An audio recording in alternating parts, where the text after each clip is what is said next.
Hello, আজকে একটা দারুণ মজার জিনিস আপনাদের বানিয়ে দেখাবো। যেটা Facebook এবং Instagram এ প্রচুর পরিমাণে ভাইরাল, ওয়াটার ক্যান্ডেল। আমি অনেকের ভিডিওতে দেখেছি এটা বানাতে এবং দেখে আমার নিজেরও খুব বানাতে ইচ্ছা করেছে, তাই এটা বানিয়েছি। কখনো ক্যান্ডেল সেইভাবে বানানো হয়নি। ছোটবেলায় কর্মশিক্ষায় স্কুলের প্রজেক্টে মাঝে, মাঝে বানাতে হতো, তখন তো মা হেল্প করে দিত। এখন পুরোপুরি নিজে বানিয়ে খুব ভালো লাগছে।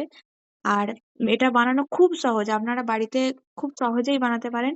কিছুই না, ১ম এ একটি কাঁচের গ্লাস নেবেন। তাতে যা ডেকোরেশন এর জন্য থাকবে, আমার কাছে যেমন ছিল ঝিনুক, মুক্তো, কড়ি, চুমকি যা ছিল সবকিছু দিয়েছি। দিয়ে তারপর জল দিয়ে ওপর থেকে গরম করে রাখা ওই মোমবাতিগুলোও আমার বাড়িতে পুরনো মোমবাতি।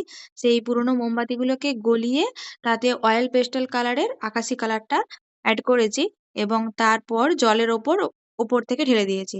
মোমটা একটু, একটু যখন ঠান্ডা হয়ে আসবে তখন তার ওপর থেকে কড়ি, তারপর ঝিনুক, মুক্তো, চুমকি সবকিছু এড করে দিয়েছি।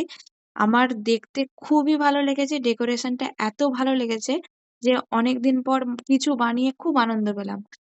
আপনাদের কেমন লেগেছে অবশ্যই কমেন্ট করে জানাবেন এবং আপনারাও বাড়িতে এটা একবার অন্তত ট্রাই করে দেখবেন এবং দীপাবলিতে জ্বালাবেন।